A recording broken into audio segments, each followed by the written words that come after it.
My drunk wife made a mistake. So I hired a private investigator to catch her cheating, but what he found was way worse.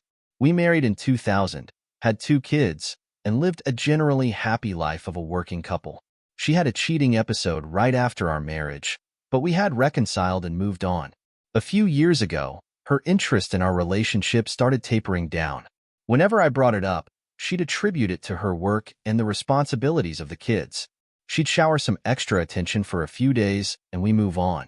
The D-Day was Valentine's Day in 2020. We had planned to cook together at home. When I returned home from work that day, she wasn't there. I checked her location on Find My on iPhone, and she was at her favorite restaurant. She returned home drunk later and passed out. I checked her phone and found messages between her and the affair partner. We had shared our respective passcodes with one another. However, she had been very diligent about physically guarding her phone and deleting all their communication right away. But she missed the last few on account of being drunk. Also, it was the first time in years she left her phone unattended. Otherwise, it went everywhere with her, even the shower. She had been sleeping with her phone under the pillow for the past few years. I now have the confirmation of the affair and the identity of the affair partner who was, and still is, a colleague of hers. He's married too. I chose not to confront the wayward spouse right away. I had been developing a growing awareness that she was becoming a masterful and smooth liar. Anytime she needed to explain her whereabouts, she would come up with a perfectly plausible excuse at the spur of the moment. I wasn't expecting anything out of confronting her other than being buried with 1,000 lies, such as it being a harmless flirtation or just a quick one-time indiscretion. I needed to know the depth of her affair. I instinctively knew it pretty much at this point, but I wanted solid data. I hired a private investigator and put some security cameras outside my home to see who was coming and going. The PI obtained the security footage at her favorite restaurant, going back over a year. Many times, I was able to overhear her talking on her phone at home when she didn't think I was around or within a near shot. The information came in through a fire hose. Their affair had been going on for 3.5 years at this point. Wayward spouse and affair partner had been privately gloating about being able to keep it a secret from their respective spouses for this long. Their prevailing sentiment was that if their respective spouses hadn't discovered the truth, everything, including the very affair, had to be their own fault. More details kept coming. Her penchant for unprotected sex, her pregnancy by affair partner and abortion, their home visits during lunch for hours of sex, phone sex when they couldn't meet, and dissing everyone around them. I was shocked by how thoroughly contemptuous she was towards even those of her friends who absolutely adored her. And she has such a planet-sized network of them. Except for her brother, parents, and 2 kids, this woman has nothing other than contempt towards every single human being. I've always known her to use superficial charm to get validation, companionship, get her way, or just influence friends to behave to her liking. I was still shell-shocked by discovering the real her, as my understanding of a narcissistic personality was very shallow at the time. The PI gave me names of other affairs she'd had or was still carrying on. She also slept with her boss, among others, as an example.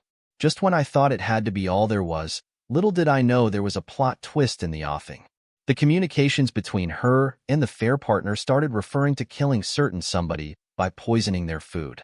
She suddenly developed a recent penchant for making food for me, even though we had not been talking for weeks at this time. At the first reference of killing, I stopped consuming anything she cooked for me. I only ate the food intended for the whole family, and even then I wouldn't consume it if everyone else had already taken their share. The first reference to killing was so subtle that it was almost an animal instinct on my part to take such precautions. I felt I was being silly and paranoid.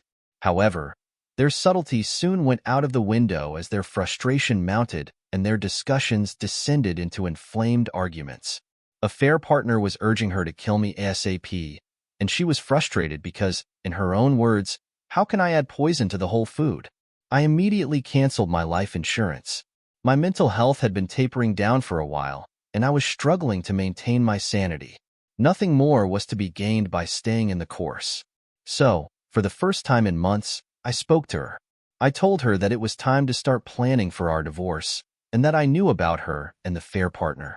I gave her 4 or 5 quick examples of things that she couldn't believe in her wildest dreams that anyone other than the fair partner and she could have possibly known. I concluded with the assertion that my decision for divorce was 100% final. Moments into the conversation, her eyes went wide, and her jaw hit the floor. The whole speech took about 2 minutes, and that was the end of a 20-year relationship. Prologue. It's been 22 months since the D-Day, and 10 since the divorce was fully finalized. My daughter lives with me half the time, and my son lives with my ex-wife full-time. My son had discovered about their affair on his own, as he has been to her work and seen them acting extremely familiar with each other. Post-divorce, he asked me if his hunch of the affair was true. I confirmed it, but made sure not to add anything more. He spilled the beans about the affair to my daughter, too. Child support is pretty punishing in the state I live in, and despite making a 6-figure salary, I'm living on what's essentially poverty wages. I focus on physical and mental health, had 2 brief relationships since the divorce, and hope to land a long-term partner. Every morning I wake up and realize I'm alive and sane, and my mind gets filled with serenity. I'm at peace for the world for the first time in ages. People ask some questions from Opie. FJMJ says, "What about the affair partner's wife? She may now be the one in danger." The Opie replies, "So far, she has shunned all communication for me. Most likely, my ex-wife and affair partner have told her that she divorced me because I'm crazy and advised her to avoid me." Big Ed Cactus Head has something to say. The communications between her and her affair partner started referring to killing certain somebody by poisoning their food. Are you going to report this to the police? It's not conclusive proof of anything, but it is evidence worthy of an investigation. The Opie replies, "The evidence is not admissible in court. We don't live together anymore, and I'm not in danger. My main concern is what kind of impact it might have on the kids if it, the murder plot, becomes a piece of public knowledge. As it is, the divorce has been very hard on the kids." Vantage responds back, "The evidence that you have changed might not be admissible in court, but your lawyers should have involved law enforcement as soon as you knew about the plot. They would have helped you, and is securing a warrant. Now the guy is complaining to be living on poverty wage where he could have gotten those guys in jail, gotten full custody, etc. Facepalm, this has to be fanfiction." The Opie replies, "Please? I did consult a lawyer. I was told talking about killing someone is not a crime, only if they're caught taking an action on it. Also, know what I said about its effect on the kids." Accomplished Milk 816 says, "So your son knows your mom cheated and wanted to kill you, but wants to live with his mother?" The Opie replies, "My son only knows of one affair and nothing else. He has always been close to his mom and chose to stay with her post-divorce. In divorce court, teenagers get 100% say in this matter. I haven't told him about anything else, as it might devastate him. Irrespective of her merits as a wife and partner, my ex-wife is a good mother." The next response from Night Ravage 50s Lady, "Wow, so happy you are free. Even if life circumstances are challenging, you are focused on the right things. I am 7 years post accidentally finding a text on my ex's phone and eventually uncovering years of lying, cheating, and essentially living a secret life while I played dutiful, working supermom. After the worst of the trauma wore off, I had this overwhelming feeling. I was living my life and not a pawn on someone else's web of lies. He stole 11 years of my life, but I got my future back. Keep moving forward. There's only good things ahead." The Opie responds, "Your experience and thoughts so resonate with me. I'm glad to have the love of my kids and an optimistic future. If nothing else, this experience has given me a gift of resiliency. I'm happy for you that you're past your trauma and have your future back. I think this can be a rallying cry for all the cheated ones. Own the future." Accomplished Milk 816 is back again for another comment.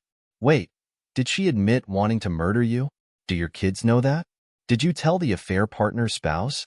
Did your wife want to keep the marriage?" The Opie responds, "I confronted her with the evidence as she stayed silent and shocked in disbelief. My kids don't know that, and I haven't told them. She wanted to keep the marriage, but I didn't." Final update from Opie. "It's been over 2 years since the D-Day. I've recovered from the depths of hell and am in a relationship at this time. Not everything is perfect, but overall things are good and optimistic.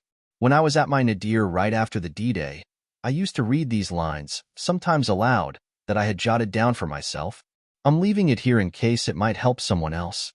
I'll be leaving this sub soon and I wish all the best to all current and future people in recovery. I'll be dignified. I'll never indulge in self-pity. I'll never blame myself. I'll be the best dad to my kids. I'll never be anyone's second choice. I'll never trust her. I'll have a good life. Let's go to our second cheating story. I got a pocket dial call from my wife and overheard her talking to her friends about cheating on me. It was a long call before she noticed what had happened. This is all so fresh. I don't even honestly know why I'm posting this yet. I'm completely broken and I just need to vent and maybe get some advice, I guess. I don't really have anyone to turn to because the person I dedicated my life to betrayed me. I've been in a relationship with my wife that even hurts to say for 10 years, married since last September, 4-year-old son. I've been sick with COVID the last week, so I had to stay home from a concert that we were planning on going to on Saturday. She still went with her friends on her way to the show. I got a call from her after a short moment. It was obvious. It was a pocket dial and not intentional. I overheard her talking to her friends about cheating on me. It was a long call before she noticed what had happened. My initial thought was that the pocket dial was intentional, and this was her stupid way of telling me because she couldn't say it to my face. I'm still uncertain if that was the intention or if it was just karma. She says it was unintentional, but I don't know what to believe anymore. I have talked to her a bit, but it is difficult. I'm completely broken and can barely function. I haven't eaten in 2 days. I got a six-pack after almost 3 years of sobriety. The only person I have told is my boss, who was really more of my friend than anything. He gave me a hug and sent me home telling me not to worry about using vacation time. Just do what I need to do and get my head on straight. She has said in the past that I do not give her enough attention. In my defense, I work nearly 60 hours a week, cook dinner every night while having my son attached to my hip anytime I am home. I try to give her as much attention as I can, but I guess it is not enough. I asked her what she wanted, a family or to be single. She said she wants a family, but I don't know if I believe it. She says she has only talked to this guy for about a month and only met with him once. She made him through work. Here's where it gets even more interesting. She is currently a bartender at a bikini bar. It is a no-nudity strip club, but still pretty janky. She has stripped in the past, but since having our kid, she has only bartended. The money is good, but I have made it known that I was uncomfortable with it and did not want our child growing up knowing that his mom worked in a strip club. I think the main reason she likes working there is to get swooned over and hit on. She just likes the attention, I believe. I don't know if this has happened to previously or if this is truly the first time. I ordered a paternity test that is arriving today. I love my child and would still take care of him, but I need to know if he is truly mine. I don't know what is what anymore. Is that out of line? I love her and what we have built together, but I can't even look at her right now. I don't know what to do. My gut just tells me to call it quits, but my heart tells me to try and make it work. Top commenter Whole Clock 2565 says, "Dude, as someone who has dated multiple strippers in the past, there is a reason you don't marry them. Hell, I spent a weekend with one I met 6 months ago on a trip out of town. She came down to my area a couple weeks later. Hence why she gave me her number and why we were talking. We both knew what it was and had a great weekend, but that's all it was. She will never need validation and attention. She will not stop in the future. What she meant by I want a family is I want the stability of a babysitter and someone who cooks for me and pays the bills, but still able to cheat on you and will be better at hiding it from now on. Listen to your gut. It's there to guide us when our hearts get in the way." Mr. Big Bull 01 has the next extensive thought. Upia. Sorry this is happening to you. I think your heart is in this case not giving you good advice. I think you need logic. If she really thought cheating was wrong, she would not have told anyone by telling the friends that shows she hasn't any remorse. It shows she doesn't have any problem cheating on you, and now she's blaming you for it. Let me tell you, there is never a reason to cheat. Really, never. If she was so unhappy, she could have divorced you. She could have talked more about the unhappiness. And if after a while she does not see any progress, file for divorce. But cheating is never an option. There is never a reason to cheat. The reason she is telling this is to move away from the fact it was her fault alone. She does not want to take the blame and not take on the responsibility. But let me tell you, it is all 100% on her. She's now trying to solve all this. She will be trying to make you stay. Why? Because you are her home base. You provide. You take care of the kid. You cook. How on earth is she going to hook up with guys if she needs to clean the house, cook, take care of the kid? No. For her, it would be better if someone does it for her. And what does only talk to this guy for about a month and only met with him once mean? Should that make it less hurtful or not that bad? The fact that she talked to her friends about this means she planned it all along. It was not a mistake. It is never a mistake, but a clear decision to do this. And she is not sorry at all. She's only sorry you caught her. Be ready to be love-bombed. Be ready she will downplay it. Be ready she will try to put the blame on you. Personally, I wouldn't fall for all of this. I would start to ignore her. Only talk to her about the kid. Nothing else. Completely ignore her for the rest. I would go talk to a lawyer and drop the papers and have her served. What you do is up to you. The question you need to answer is if you want to live with someone who can so easily betray you, has no remorse about it, and is not sorry at all. Take care. Mr. Big Bull.